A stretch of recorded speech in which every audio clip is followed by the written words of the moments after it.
What are they so upset about? Is it going to be that the actual law will be enforced and that deportations will continue? We think so. That's not exactly a no, Stephen. Can you just unequivocally state that the immigration policy... I said it's a dumb question. Okay. Well, I appreciate no, that. But and it's a dumb question. So no, this policy is not designed to... I thought when I said it was a dumb question, it meant no. President Trump immediately appealing the Oregon Judicial Takeover and responding about what's coming next. And so we've got this appeal that you can see is fresh out of the oven. It's an emergency motion submitted by the attorneys at the Civil Division out in California, or that region, saying now we're in the Ninth Circuit Court of Appeals that covers Oregon, California, and a bunch of other states out there. So it's Oregon versus Donald Trump, and we've got some background on this. We're going to go into this opinion because this is an appeal, rather, a motion from the DOJ to try to stop the lower level judge, which is this woman. This judge, her name is Karen, or sometimes the Karens, if you spell it that way, they get all agitated. You're like, oh, hey, Karen. They're like, it's Karen. Jerk, you're going to jail now, right? So she's a judge. So she is the judge who issued the lower level ruling. Of course, she's on the FISA court as well, which is just perfect. But she's the judge for the District of Oregon. And she was appointed by President Trump to that position after having come up under George Bush. And she was actually involved in the interview of Monica Lewinsky against Clinton. So she's been around a while. And she issued this decision that basically said, Trump, you cannot bring in the National Guard from anywhere from California. You can't activate them from Oregon. You can't bring them in from Texas. You can't do anything. All right. You're basically cut off. I'm the president now. She issued the ruling. The appeal is going up to the Ninth Circuit. Before we get to the appeal, let's set the mood with a little Stephen Miller, who's explaining what is actually going on out there and why the National Guard need to be deployed. Do you have any idea how much of ICE's workforce and resources have had to be reprioritized? How much of the Joint Terrorism Task Force's resources have had to be reprioritized to fight these domestic terrorists? Do you have any idea how many resources are spent you keep trying calling to them hunt down and terrorists, track but isn't that hyperbolic to call them terrorists? No. If anything, I'm understating the severity of the situation. What issue was more central in 2024 than turning back the border invasion? And since the day we came in, ICE officers have been subjected to a nonstop campaign of physical violence and harassment every single day. And outside the Portland field office in particular, every night they come, they assemble, they fight, they try to impede movement, they physically attack. For what purpose? Because we had an election, Boris. We had one. What's the purpose? To use actual physical violence to change the result of the election. To say you cannot turn back the border invasion. Do you have any idea how many resources we have had to redesignate to deal with these street terrorists? All right, and he's going to continue to explain what's happening out there. But here is by I meme, therefore I am. Over on X, he says, this happened yesterday in Portland. Violent mob of 250 rioters attacked federal law enforcement, launching fireworks, aiming lasers into officers' eyes to try to blind them, and storming an ICE field office. This wasn't a protest. It was an orchestrated assault on federal agents. And it's happening because Democrat leaders keep fueling this insanity with their reckless anti-law enforcement rhetoric, and they're not doing anything to stop out there, as Stephen Miller said, and they're throwing fireworks and incendiaries and explosives at police officers. And I don't remember, did the January 6ers appeal? Okay, so the judge said, Trump, you can't deploy the National Guard from anywhere, from any states, at any place, anytime. I'm the president now. And here's what Trump's DOJ is saying in response. They write, this is an emergency motion, Ninth Circuit Court of Appeals. We need an immediate stay. We need to deploy these National Guard troops to protect our officers. All right, Ninth Circuit, we're trying to save our society and deport illegal aliens here without being attacked by goons on the streets. This district court has entered an extraordinary order from Immergut, countermanding the president's decision to call forth the National Guard to protect federal officers in Portland from violent attacks, to protect federal officers and other property. Now, this court should stay this lower order, okay? So stop her from stopping us, and should also grant an immediate stay so that our order and Trump's executive order and the deployment go into effect. And this court, by the way, you've already done this before, okay? You did this in LA where we had the power. Now, under US code, under the law, this is US statute, so Congress passes these laws. The president is authorized to federalize the National Guard when he is unable with regular forces, now quoting the law, to execute the laws of the United States. Or if there is a rebellion or danger of a rebellion, which that certainly looked like, against the authority of the government of the United States. ICE is deporting people. Portland, LA, these sanctuary cities are the epicenter of the illegal alien invasion. They've got all these services. We were paying for it. They were flooding the zone. And now ICE is there acting to remove them. So they are obstructing their work. They're rebelling against their authority, throwing fireworks at them. You can see them exploding behind behind their backs. And that video was reposted by Rapid Response 47. So they endorsed its source and shared it on their timeline. Now, both conditions apply in Portland. Over the past several months, agitators have assaulted federal officers with rocks, bricks, pepper spray, and incendiary devices, and threatened federal personnel at their work. And if Trump's FBI and DOJ was anything like as just, ruthless, which we'd like to see maybe a little bit more out of, as the Biden DOJ, these people would have been rounded up immediately for insurrection or whatever made up stupid charge that they want to charge them with. They could make one up just like they did with the J6ers. 1512C, obstruction of documents, imprison and lock up a bunch of people for made up charges that were reversed. And of course, I'm not condoning that, but I'm just saying maybe they could find another basis and, hire some more prosecutors and go kick their doors in for actually throwing incendiary devices at federal law enforcement officials. Now, they have followed federal officers to their homes. They're doxing them online. They're threatening to eliminate them on social media. They have also seriously damaged a federal building. They broke windows, security equipment. They blockaded the entrance. And so these violent actions, Ninth Circuit, which local law enforcement officials have been unwilling or unable to control, impede the ability of ICE and other federal officials to enforce federal law, and they constitute a rebellion. Now, although the violence has somewhat abated in the past month, that's only because we've deployed more forces from the feds. But this has become unsustainable. Now, in concluding that the law's conditions were not satisfied, the judge said, well, I know Congress gave you that power, but there were some conditions on that power. This lower level judge is impermissibly second guessing the commander-in-chief's military judgments, and she's not elected the president, something district courts lack the authority and the competence to do. Nearly 200 years ago, the Supreme Court made it very clear. These judgment calls are for the president to make, not a governor, and certainly not a federal court. The judge doesn't know what the hell's going on at a minimum, or have the authority to rectify that. It's not her job. Now, at a minimum, as a stay panel of this court explained, courts must give a great level of deference to the president's determination that one of the condition exists. If the president makes that decision, he's in a better position to make that decision because he's, the president. And the president here had more than ample grounds to determine that regular forces were unable to sufficiently protect the feds because the conditions in Portland rose to the level of a danger or a rebellion. Now, where ongoing threats of violence and harassment aimed at interfering with enforcement of federal immigration laws have stretched the regular forces beyond their capacity, the president can do this. He can call up the Guard in response to the acute dangers and deal with it. So the lower level judge's order, it improperly impinges on the commander-in-chief's supervision of the military. It countermands a specific military directive, and it endangers federal personnel and their property. So we have to balance the harms, and they weigh strongly in favor of granting us relief. Now, we want a stay no later than today, and a stay pending appeal no later than October 10th, rather. And they oppose this, and they're going to file a response immediately. So all of this is happening rapidly. Here's the background. The Constitution of the United States authorizes Congress to raise and support a national army and to organize the militia. Now, exercising that authority, and you can just look that up, Article 1, Section 8, Clause 15, clear as day, militia. Now, exercising that authority, Congress created the National Guard. And the National Guard is composed of state National Guard under the command of several states and under the provision of a federal entity. And once called into federal service, members of the National Guard shift, they swap from state militia during their period of active duty. So they become federalized, and they serve under the president as the commander-in-chief. Now, Congress has granted the president authorities under which he may call forth the National Guard if these conditions are met. Here's what they say. Whenever, 2, there is a rebellion or danger of a rebellion against the authority of the government of the United States. They're attacking a federal building because the federal building is exercising its authority. The president, or 3, is unable with regular forces to execute the laws. He can't continue these deportations where they're throwing fireworks at their heads. So he can bring them in to suppress the rebellion and to execute those laws. Pretty clear. Even this judge should be able to read this and figure it out, but she couldn't. So here's the background from Trump's DOJ. They write to the Ninth Circuit. All right, Ninth Circuit. Throughout the summer, ICE has seen a sharp and violent increase in protests and attempts to impede its duties enforcing the national immigration laws. In fact, in LA, violent mobs attacked federal officers with concrete chunks, commercial-grade fireworks, and rocks, and they used dumpsters as battering rams to breach federal buildings. Last week, a man opened fire on ICE, killing 2 detainees and injuring another. ICE's facility, also located in downtown Portland, has experienced significant unrest targeting the facility itself. Officers have feared for their safety. In one of the most significant incidents, agitators marched over to Portland, lobbed rocks and sticks, and one protester even wielded a firearm. Now, at the same time, they launched M80 fireworks, they launched mortars, and more. To ensure their safety, officers were forced to barricade themselves inside the ICE facility. They were only able to to escape after special tactical units were deployed, and they made use of armored vehicles. Several officers suffered injuries during this incident of mob violence. And it's weird, like, Anderson Cooper's not out there like, this is the greatest threat to our democracy since the Civil War. Now, this incident is far from isolated. Officers have been bitten, kicked, shot with paintball guns, threatened with machetes and knives, assaulted with potentially blinding lasers. Protesters have assembled a mock guillotine. Oh my gosh, just like the intelligence agencies did on January 6th. Wow. And they have directly threatened officers' lives. Do we ever find out who made that guillotine? He's gone with the wind also, right? Just like the pipe bomber. Officers' personally identifiable information has been gathered and publicly released. They're doxing them so that they can be shot and killed. And it has become commonplace for officers to be followed after leaving their work. Indeed, officers are regularly trapped in their cars when entering and leaving federal property. And on multiple occasions, we had to use pepper spray to disperse the crowds. And property is also under attack as well, judges. Protesters repeatedly tried to burn it down, the Portland ICE office, burn the whole building down, endangering federal property and more. In one incident, a protester lit a flare and set fire to materials piled against the office. The mob then piled on additional tinder, attempting to stoke the flames. In another incident, protesters burned the American flag on the ICE office's driveway, and they lit an incendiary device next to that building's guard shack. Again, threatening to start a fire that would destroy property and endanger lives. Night after night. Separately, protesters have thrown rocks at the buildings. They've damaged the main gate, card readers, security cameras. They're trying to breach the facility, and they're causing significant security risks. They've also poured motor oil over the building entrance, creating both a fire risk and a direct threat to human safety. Didn't Braveheart try that? Yeah, in that one battle in the field. I don't think it was motor oil, but you know the point. It says that DHS was required to close the Portland facility for 3 weeks. And if it's closed, then they can't use it to deport and afuera these people. And even now that the facility is reopened, it must be boarded up to prevent further damage. Now, FPS is charged with protecting the building, and they are stretched to the point of collapse. The sustained violence and security risks have required FPS to provide 24/7 protection for the building, a task it is simply not resourced to accomplish. Now, to date, 115 FPF officers have deployed to Portland in order to maintain this operational tempo. Homeland has been forced to reassign members of the Homeland Security Investigations Team, and now creating a Portland Special Response Team to support FPS. And to date, 115 officers have been deployed. And while FPS has repeatedly attempted to contact the police for assistance, the Portland police are failing to respond to calls for assistance. And even when they have responded, their response has been delayed. They don't care. They're like, oh, we'll get there. Your building's on fire? Yeah, we'll get there soon enough. Plaintiffs' own declarations show the dire situation in Portland. So all those materials we just fast forwarded through, they're explaining them. Throughout September 2025, ICE officials and property have been the subject of regular and violent protests. Large groups gathering, many interfering with cars. During one protest, the Portland police concluded that they would not be able to address the call. Sorry, we can't make it. So based on the ongoing violence, Homeland transmitted a memo to the Department of War. They said, hey, can you guys help us with this? Said, we have to continue the protection of federal facilities. Please help. On the morning of September 27th, Trump cited the request and directed Hegseth, Secretary of War, to now deploy. Then they contacted the Oregon officials and they said, well, we're going to federalize these troops. Now, the Oregon general rejected it. He said, no, you're not. He said, we're unwilling to lend our support, so you're not going to have our troops. So then the president said, well, okay, we are overruling you. We're the federal government, and federalize the Oregon National Guard members. Trump explained, he said, as I've determined, I am now activating these people to go deal with Antifa and the radical left lunatics. So those conclusions were consistent with the assessments that the president made earlier when talking about LA. He also found for those incidents that there were numerous incidences of violence and disorder, and all of this violence and disorder threatens the security of America. So then Hegseth issued a memo and mobilized 200 members of the National Guard for 60 days, and they did not like that. So then they sued. They said, you're violating this. You're using these federal agents for local law enforcement. You can't do that. They sought a TRO. The court said, yep, you violated this. So Trump, you cannot deploy any of these people. They say this is ridiculous. The Court of Appeals, just so you know, you have jurisdiction. It is now ripe for you to hear this. They issued a 31-page order, and we can now appeal this. Basically, consider it a preliminary injunction, accept our case, hear it, and rule in our favor. Now, you may also, if you don't like that, like if you don't think it's final enough for you, then you can exercise different mandamus jurisdiction and review it anyways. And they say, you better take this case because we're going to win. The Constitution authorizes Congress to provide for calling forth the militia. They pass laws empowering the president to do exactly that. And the president alone decides whether those conditions are met or not. And the president did decide that, explaining that Congress vested the decision of the National Guard into the president president. In fact, this happened 200 years ago, nearly, saying President Madison activated the state militia and a member of the New York militia challenged the penalties, but the Supreme Court didn't want to entertain any of this. They said, what? You can't say that the president misjudged the danger. The law gives that power to the president. The president is the judge, okay? That is the law. The president is the judge, not the judge. Once the president judged that the exigency existed, his judgment was conclusive upon all other persons. That's why we have a president to make those very decisions. And that includes the courts. They're citing old case law from 1849, Supreme Court cases right there. You can't have a judge substitute their judgment for the president. If the Supreme Court thinks that, what Trump did was unconstitutional or something, there's a much stronger argument there that they could check that, but not a federal level district judge overriding the president. That's a whole separate issue, right? Just about what courts actually are equal and opposite to the president. So those same principles apply here. Now they want to second guess the president's judgment. They can't do that. But as even they found in Los Angeles, the law makes clear that Congress has granted the authority to decide whether conditions are satisfied exclusively to the president. Can't have some other judge in Oregon make that decision. Now, notwithstanding this case, Martin, the panel that stayed the order that was enjoying the deployment in LA is available. It's highly deferential and it's available. You can read it. And other cases are explaining the same. The court made clear that the governor was appropriately vested with the discretion to determine whether an exigency occurred for the governor, and his decision was also conclusive. But the court did not second guess in a prior case that the governor's decision was unjustified, right? So the court won't even substitute their judgment in for certain governors. Now, even if some judicial review is permitted, at minimum, they must give a great level of deference because they don't have the facts. And the plaintiff's only path to judicial review in this case is a Hail Mary pass, and it rarely succeeds. They're trying to invoke the APA, another provision that we've seen a lot of here, historically speaking, from the Democrats to try to stop whatever Trump is doing. Now, they cannot satisfy these demands. In the weeks leading up to this, there were violent groups. They were just obstructing federal law enforcement, so our standards have been met. Outside the facility, there's pepper spray, rocks, bricks, incendiary devices. Been going on day after day, night after night. The cops can't get their hands around it. Individuals working inside the facility and outside were ducks. They're under attack every night. So these conditions amply support the president's judgment that they can deploy the National Guard. And the president further explains, these are acts of violence. They are directly inhibiting the execution of federal law. So Congress enacted all of this in response to the Whiskey Rebellion, which was a protest against a specific tax. They weren't trying to overthrow the government as a whole. They were just rejecting lawful authority. And dictionaries explain what a rebellion is. And it reflects, the historical context. It's opposition to government authority. So the Whiskey Rebellion was an opposition to a tax, and that was a rebellion, meaning the president can do the same thing. Yeah, so here. Now, in issuing its injunction, the district court substituted its own judgment for that of the president and failed to engage in the review. You can't judge Immergut, substitute your opinion for the president's just because you're unhappy with the deportations or whatever. Put simply, the district court built its entire decision around a single premise, quote, that the protests were small and uneventful. Okay, that was her opinion. Well, it's your opinion. You're not the president. When the president issued his decision, but the district court itself identified several incidents, and there's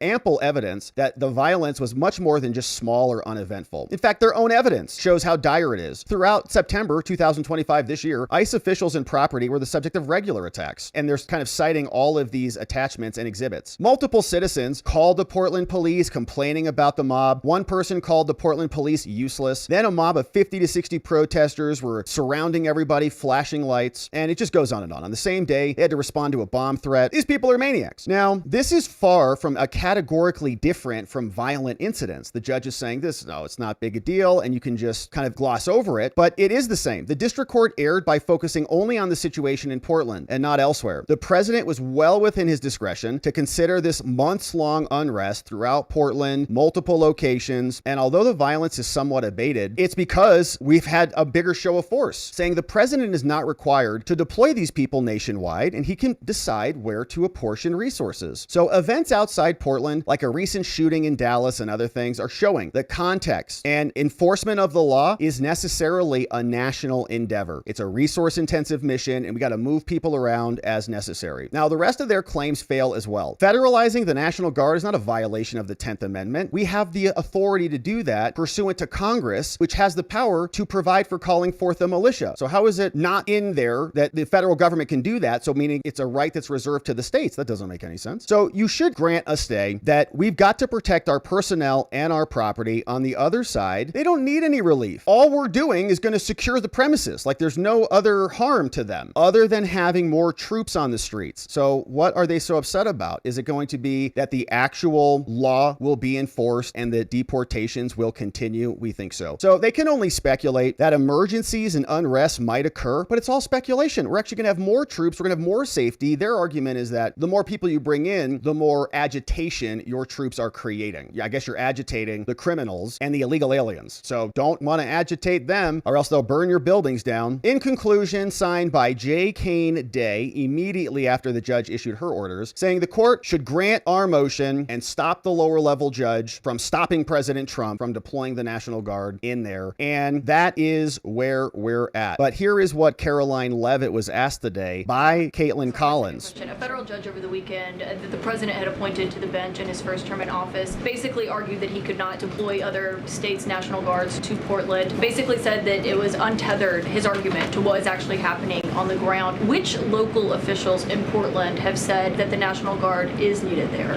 With all due respect to that judge, I think her opinion is untethered in reality and in the law. The president is using his authority as Commander-in-Chief, U.S. Code 12406, which clearly states that the president has the right to call up the National Guard in cases where he deems it's appropriate. And if you look at what has happened in Portland, Oregon, for more than 100 nights, I was talking to our law enforcement team about it this morning, for more than 100 days, night after night after night, the ICE facility has been really under siege by these anarchists outside. They have been disrespecting law enforcement. They've been inciting violence. We saw, again, a guillotine rolled out in front of this federal building. And so the president wants to ensure that our federal buildings and our assets are protected. And that's exactly what he's trying to do. And ultimately, in the case in Los Angeles, that judge ruled, in the Ninth Circuit, that panel of judges ruled that those troops could remain and that the president was well within his authority to do so. So we are appealing that decision. As you know, we expect a hearing on it pretty quickly, and we're very confident in the president's legal authority to do this, and we're very confident we will win on the merits of the law. But no local officials that you can point to that have said we need the National Guard? Because I spoke to the police chief of Portland last week. He said that the president's claims just don't match up with what's happening on the ground. I would encourage you as a reporter to go on the ground and to take a look at it for yourself, because there's been many members of the press, not press in this room, but independent journalists, some of whom we'll be inviting to the White House very soon to share their stories, because they have been in the middle of these riots and they have witnessed the anarchy that is taking place night after night. It's on video. You should play it on your show. You have a great opportunity in prime time on CNN to show your audience. Yeah, but you're probably talking to partisan Democrat officials who are opposed to everything this president does. You should also ask the people who live in Portland. We've actually heard from many members of the community who have said that this is complete civil disobedience. It's a mess. It's been loud. It's been troubling for neighbors in the community who are just trying to live peacefully. And these people are not there to peacefully protest. They are there to cause mayhem and havoc. Exactly right. You could see it by the fact that they're launching fireworks at federal agents. Not really all that peaceful. So that is happening out there. But here, rest assured, ICE will make sure that you are facilitated to your final destination. And they even have a very convenient conveyance. So if you don't want to walk, no problem. They'll just drop you here on this dolly and wheel you right onto the airplane, amigo. They see me rolling,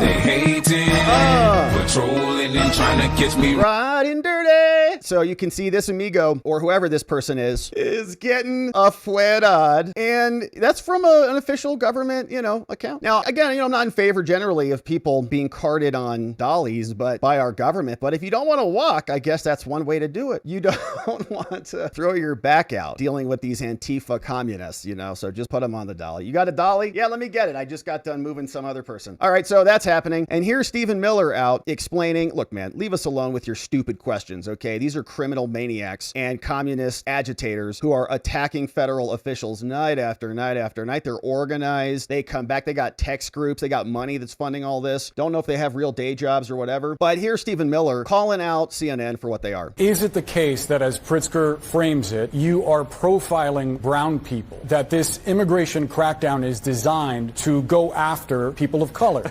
Oh, what a dumb question. The illegal aliens who are here are taking jobs away from blacks. They're taking jobs away from whites. They're taking jobs away from Latinos. They're taking their health benefits away. They're taking their school slots away. And of course, in many cases, they're committing heinous crimes. We cannot have a system of law in this country that privileges illegal aliens over American citizens. And that's what they're doing. You know it, and I know it. So that's not exactly a no, Stephen. Can you just unequivocally state that the immigration I said it's a dumb question. Okay. Well, I appreciate no, that. But and it's a dumb question. So no, this policy is not I designed thought when I said it was a dumb question, it meant no. Yeah. Well, I just want to be clear and precise. I appreciate you trying to qualify my questions, but So you are nevertheless, I think it's a fair one that a lot of people brown have. people. My full answer is no. That is a lie, and it's a dumb question.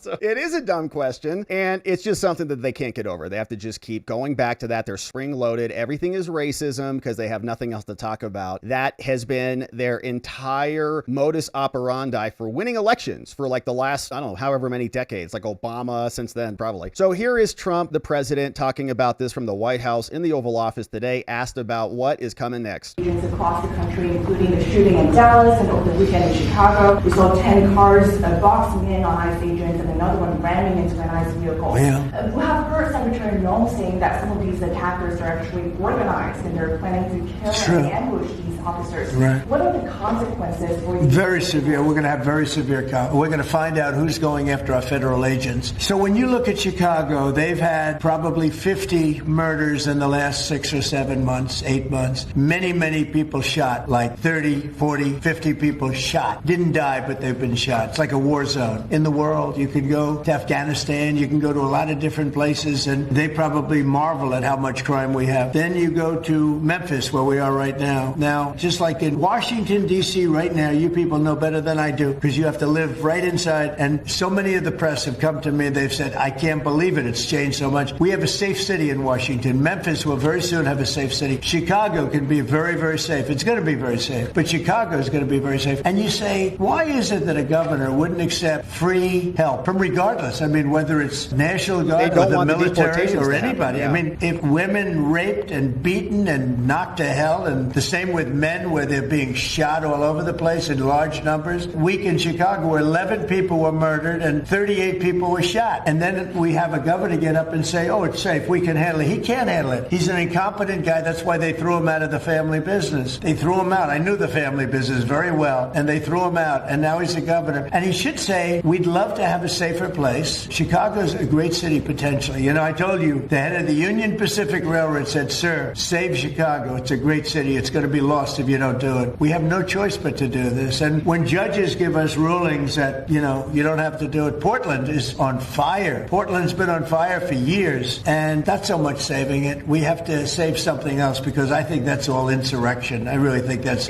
really criminal insurrection. So I appreciate the question. These are unsafe places. We're going to make them safe. So you see what's going on in Memphis. Not pretty, but you know what? We're doing a pretty job because it's going to be a very safe place in a little while. And the people of Memphis are so happy that we're there. And the people of Chicago. So you have black women with MAGA hats on in Chicago. Shout out to our black women with MAGA hats on. The guard to come in, or they don't care who comes in. They just want to be safe. And they really don't care. You know, there was one woman, she was great today. She said, you know what? I don't care if it's the National Guard, the Army, the Marines, the Air Force. I don't care who comes in as long as we're safe. And that's the way most of the public feels. We're going to make Chicago really great again, and we're going to stop this crime. Then we're going to go to another one, and we're going to go city by city. We're going to have safe cities. And it was so great that we started with our nation's capital. One of the worst, I mean, so many people. Every week somebody was killed. They'd come from Iowa. They'd come from Indiana. They want to see the Jefferson Memorial, the Lincoln Memorial. They want to see something, and they'd get shot. And you'd call their parents, I'm sorry, but your son is dead. And they go, what do you mean he's dead? Came to Washington, D.C. Not anymore. That's not happening anymore. We have a safe place. We have a safe capital. And they're going around city to city. And it reminds me of almost, hydrogen peroxide in a wound. You come in, you got this infection, you've got this gaping wound in your chest or knee or whatever. And you pour the hydrogen peroxide on it and you get that fizz. Kind of stings a little bit, but there's a reaction to it. You've got to clean out the infection. So you sprinkle it on, and you see this reaction to it. But you don't just leave it because you're going to have a reaction. That's ridiculous. Well, I don't like the hydrogen peroxide. Oh, okay. Do you like gangrene and would you like to lose your entire limb? Well, then we're going to put some hydrogen peroxide on there and it's going to fizzle and it's going to burn and you're just going to keep going until it's cleared out. You understand? Once that fizzles over, and then you move on. So we're now going through a very similar process whereby we're going into the cities, we're seeing the reaction, and those in most instances are very likely the people that are the problem, that are endorsing the sanctuary city policy and that are enabling foreign invaders to take over our cities. Not anymore. Trump is appealing this. It's going to go up to the Ninth Circuit. We'll see what they say. We'll keep our eye on this one. Thanks for subscribing and joining as we do.